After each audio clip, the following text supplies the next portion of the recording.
When Jacob saw that there was grain in Egypt, Jacob said to his sons, "Why do you look at one another? Indeed, I have heard that there is grain in Egypt. Go down to that place and buy for us there, that we may live and not die." So Joseph's 10 brothers went down to buy grain in Egypt. But Jacob did not send Joseph's brother, Benjamin, with his brothers. Lest some calamity befall him. And the sons of Israel went to buy grain among those who journeyed, for the famine was in the land of Canaan. Now Joseph was governor over the land, and it was he who sold to all the people of the land. And Joseph's brothers came and bowed down before him, with their faces to the earth. Joseph saw his brothers and recognized them, but he acted as a stranger to them and spoke roughly to them. "Where do you come from?" "From the land of Canaan to buy food." So Joseph recognized his brothers, but they did not recognize him. Then Joseph remembered the dreams which he had dreamed about them. "You are spies. You have come to see the nakedness of the land." "No, my lord, but your servants have come to buy food." "We are all one man's sons. We are honest men. Your servants are not spies." "No, but you have come to see the nakedness of the land."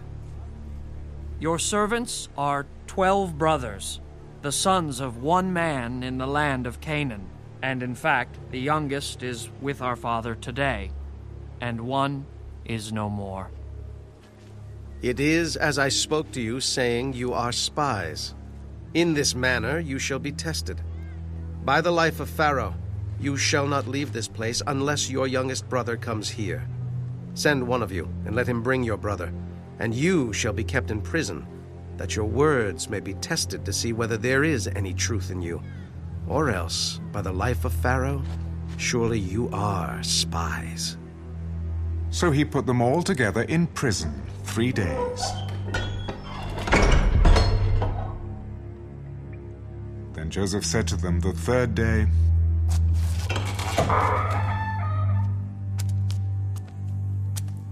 "Do this and live, for I fear God.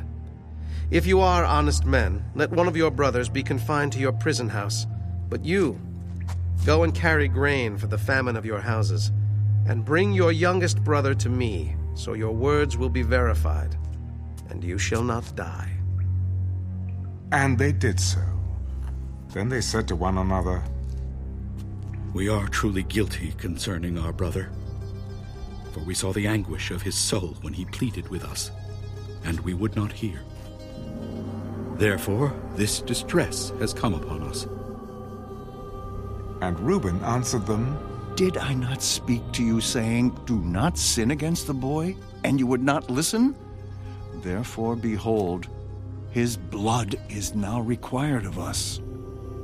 But they did not know that Joseph understood them, for he spoke to them through an interpreter. And he turned himself away from them and wept.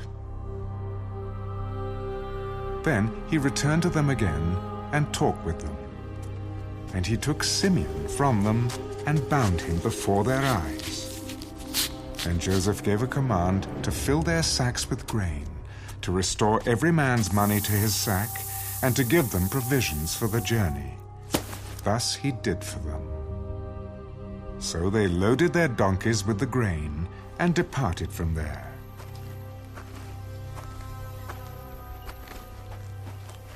But as one of them opened his sack to give his donkey feed at the encampment, he saw his money, and there it was, in the mouth of his sack. "My money has been restored, and there it is, in my sack."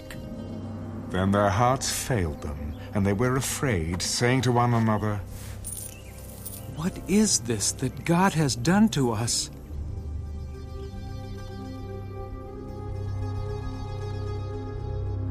Then they went to Jacob their father in the land of Canaan and told him all that had happened to them. The man who is lord of the land spoke roughly to us and took us for spies of the country.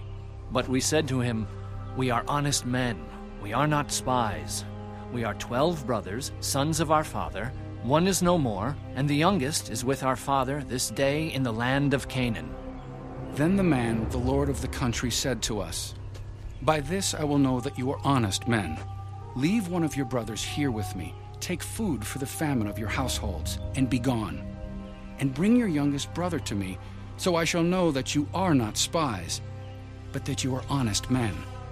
I will grant your brother to you, and you may trade in the land." Then it happened as they emptied their sacks, that surprisingly, each man's bundle of money was in his sack. And when they and their father saw the bundles of money, they were afraid. And Jacob their father said to them, You have bereaved me. Joseph is no more, Simeon is no more, and you want to take Benjamin. All these things are against me. Then Reuben spoke to his father. Kill my 2 sons if I do not bring him back to you. Put him in my hands, and I will bring him back to you. My son shall not go down with you, for his brother is dead, and he is left alone. If any calamity should befall him along the way in which you go, then you would bring down my gray hair with sorrow to the grave.